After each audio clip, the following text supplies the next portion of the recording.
Hey, Big A, I finally have enough saved up for a down payment for a home, but I could also use it to pay for college out of pocket so I don't have a loan. And I'm not sure which would be better in the long run. Well, that's a very tough question, but I'm very happy that you've got some savings. I'll be honest with you, that is a tough question. I don't know your life situation. Have you considered gotcha games? That way it'll take your mind off all this stress. Put a couple rolls in on fucking Fate Grand Order, and that way you're not worried so much. No, I don't know. I mean, I don't even know your to me, this question would also depend on where you live in the country, because your local real estate market could be bubbly right now, and then you buy a home and then you're losing all, like there's so much that goes into this that I would hate to even give you advice. It sounds like you're really going to make a choice, and I don't want to influence you one way or the other. Also, like, what major are you majoring in? Is it one that has like a high rate of return? If you think you can go to college for electrical engineering or something and get good grades and graduate, then like I would say do that. It'll pay for itself. But if you are telling me that you're gonna buy either, a Florida condo for Airbnb, or you're gonna get a fucking poli-sci major at Texas Tech, there's so many factors. But also, as with all questions like this, remember that you've created a false narrative for the question. Those are not your only two options, right? Make sure you realize that there is infinite amount of options, things you could do. The question presupposes that those are the only two options, and they're not.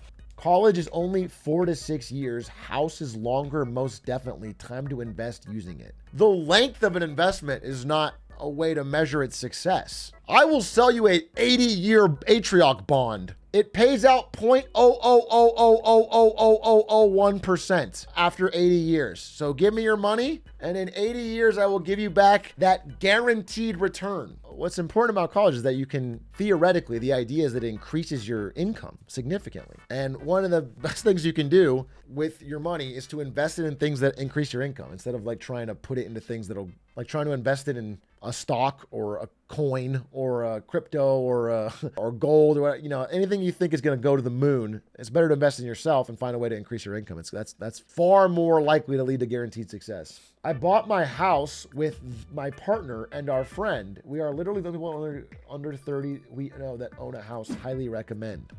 I like saying highly recommend. Do you think that the reason people under 30 don't own a house is because they weren't recommended it? Do you think it's because they thought it was lame? I'm just trying to get to the bottom of what your statement is. Is it like you thought they were choosing not to do it? I think it might have been that they couldn't financially afford it. It never showed up in my algo. Average Gen Z, dude. The reason they're not buying their house is because it never showed up in their TikTok feed. They were too busy fucking playing Subway Surfers on their iPad to realize that buying a house is good. Buying a big house ain't that hard if you have 4 close friends to do it with. Absolutely true.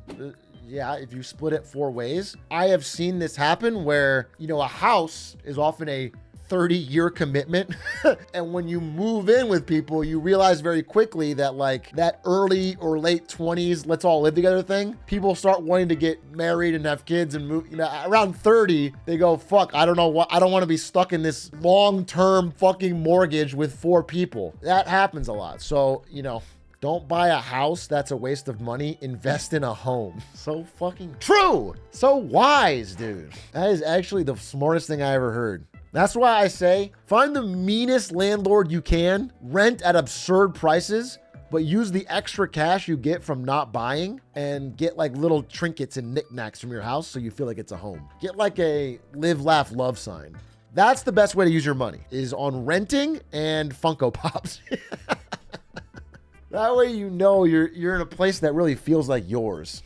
And then, tip your landlord.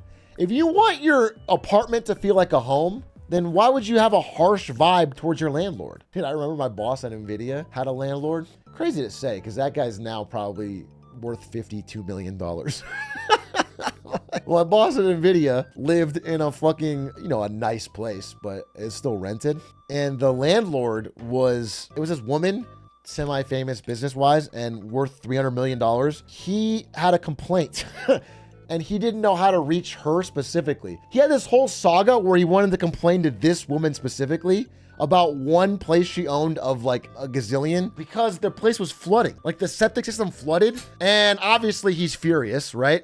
So I'm getting updates every day about this like battle he's trying to have where he's like suing this landlord specifically. And she is avoiding the court case and like not showing up and refusing to pay and just a huge disaster. It was a big stressful. I don't even remember. I think he ended up like settling for no gain. I think he just moved out and they covered his rent in the last month or something. It was bad. Did it get on his Funko Pops? No, thankfully my 44-year-old boss at NVIDIA's Funko Pops were safe. Why is he ranting this to you? Because we're close, bro. I still talk to him. Not as much. If you have a boss you like, it's actually a huge boon. Good boss equals better than raise. Depends on the raise. However, I do agree. I am of the opinion, I heard this early on in my career and I think it stuck. People do not quit bad jobs. They quit bad bosses. And I've seen people stick it out in pretty bad condition jobs that are like not paying well, hard hours if they like their team. It depends to a point. In my experience, it holds true. Now, sometimes bad jobs turn good people into bad bosses. I've also seen, middle managers that have teams that like them until the company starts doing badly. And then there's so much pressure. Senior management's freaking out. They're putting all the pressure on middle management to fix it. Middle management has to be an asshole. Like that is very common, but some people are just assholes. People quit asshole bosses more than anything.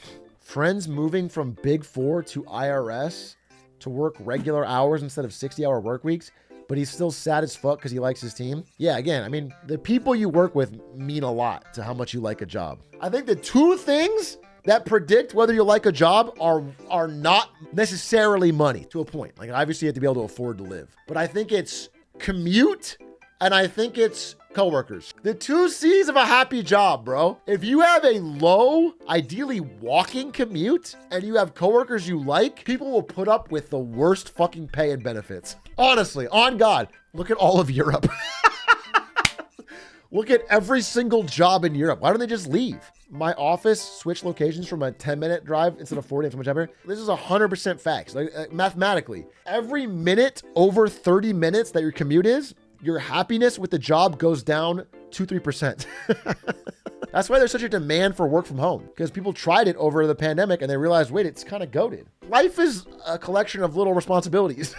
You have little things. You have to go to the fucking doctor. You have to get a little appointment. If you have kids, you have to go pick something up or get something or right. And like all those little things are a hassle to do after you've driven home from work on a long commute. And if you can do them during the day and mix them in while working, people just fucking, they lose it. They get so happy. My manager commutes 1 hour per way to work. So 2 hours round trip. That's fucked up. There was a guy at NVIDIA. He would commute 3 hours, bro. 3 hours is insane, bro. It's absurd. We had somebody at NVIDIA who would commute from LA up to the Bay every day via plane. They would fly in, not every day. They would do it 3 days a week. It was Taylor Swift. She worked there. Why not just move? That's wild. This person had a significant other that worked at Blizzard. And so one of them would have to commute and he chose to do it. Just break up. I can't.